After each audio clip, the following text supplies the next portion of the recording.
आपके समय में यूज हुई थी और आज उसकी सेवा नहीं मिल रही है। हिमाचल प्रदेश सरकार को 4 वर्ष का कार्यकाल होने वाला है, लेकिन 4 वर्ष के कार्यकाल में अपनी कोई भी योजना जनहित की शुरू नहीं कर पाई। अभी तक 4.25 साल के कार्यकाल में पूर्व सरकार की जो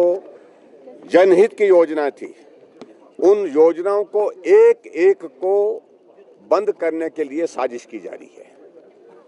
और उसी दृष्टि से हम इस बात को देखें कि आज स्वास्थ्य की सुविधाएं पूरी तरह से प्रदेश के अंदर चरमरा गई है। एक तरफ से मुख्यमंत्री जी बार बार कहते हैं कि हम high and health services provide करने के लिए आगे बढ़ रहे हैं। अब उसमें हम एक चीज को देख रहे हैं कि हाई एंड हेल्थ सर्विसेज देने की बातें तो की जा रही है, मशीनें महंगी महंगी खरीदी जा रही हैं, लेकिन आदमी जमीन पर जो है बिना दवाई के, बिना इलाज के तड़प तड़प करके मर रहा है,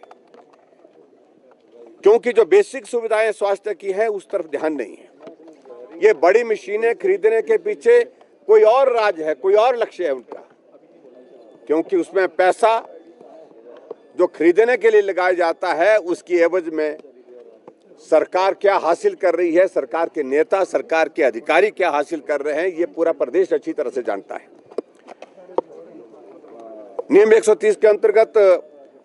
स्वास्थ्य सेवाओं पर सदन के अंदर चर्चा चल रही है और आज हमने इस बात को लेकर के यहाँ प्रदर्शन रखा कि जिस योजना के माध्यम से हिमाचल प्रदेश में लाखों ऐसे लोगों का, गरीब लोगों का इलाज हुआ जो अपने इलाज करने की स्थिति में नहीं थी, उनको जिंदगी मिली, हिमकेयर योजना, उस पर जांच बिठाई गई है। एक तरफ से मुख्यमंत्री जी कहते हैं कि सदन के अंदर बोला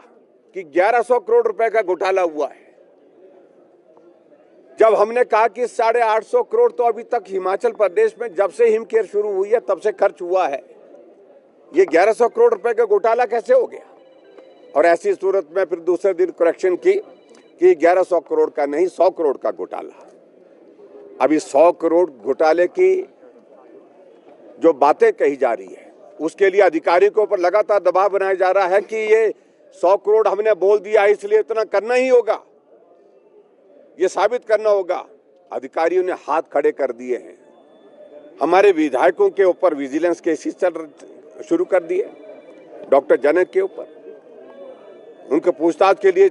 4-4 घंटे 5-5 घंटे वहां पर बिठाया गया। अधिकारियों को बुलाया जा रहा है, सिर्फ इस योजना को बदनाम करने की एक साजिश है, एक योजना है ताकि इस योजना को बंद करने का रास्ता निकाल सके, क्योंकि हिमकेयर ऐसी योजना है जो भारतीय जनता पार्टी की सरकार की बहुत ऐसी योजना है जिसको बच्चा बच्चा जानता है। सारा योजना पिछले कल में यही जहां हम बोल रहे हैं, यही एक व्यक्ति जो है जिसको पैरालिसिस हुआ पड़ा हुआ है, पैराप्लीजिया हुआ पड़ा है,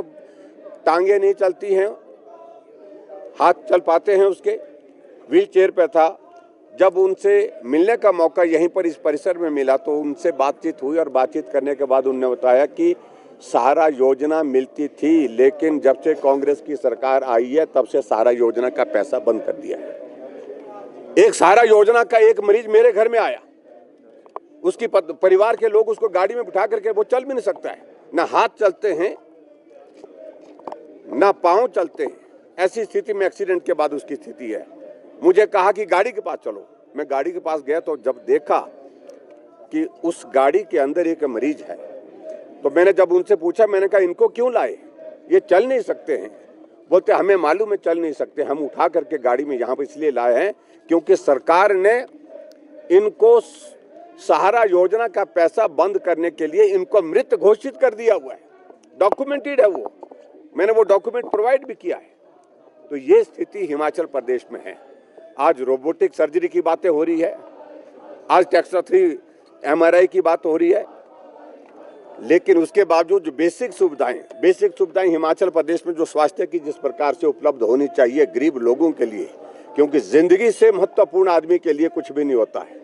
जिंदगी रहेगी तो सब रहेगा, लेकिन यहाँ सिर्फ बातें और झूठा प्रचार जो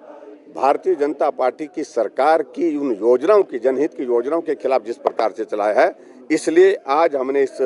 मुद्दे को लेकर के, जहां विधानसभा के अंदर नियम 130 के अंदर चर्चा हो रही है, सदन के बाहर जहां पर अपना पक्ष रखा है आप मीडिया वालों के सामने कि बदले की भावना से हिमाचल प्रदेश में जो सुक्खू सरकार ने लगातार एक अभियान चलाया है, भाजपा के खोले हुए संस्थान बंद, भाजपा की योजनाएं जो चली हुई जनहित की उन योजनाओं को बंद,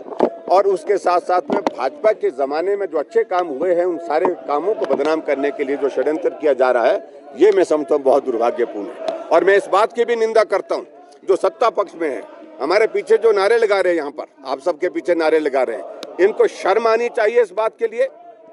कि ये सरकार चला रहे हैं या विपक्ष चला रहे हैं, ये सत्ता में है या विपक्ष में है, पहले इस बात को स्पष्ट करें। क्योंकि हर रोज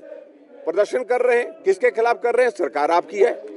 अगर आप कोई काम अच्छा नहीं हो रहा तो आप सरकार के सामने अपनी बात रखिए, वहां शायद इनकी बात सुनी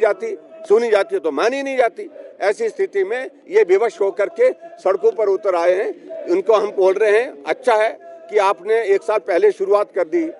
ट्रेनिंग शुरू कर दी आपने, 1 साल के बाद यही ट्रेनिंग काम आएगी आपके। बहुत बहुत धन्यवाद, थैंक यू वेरी मच।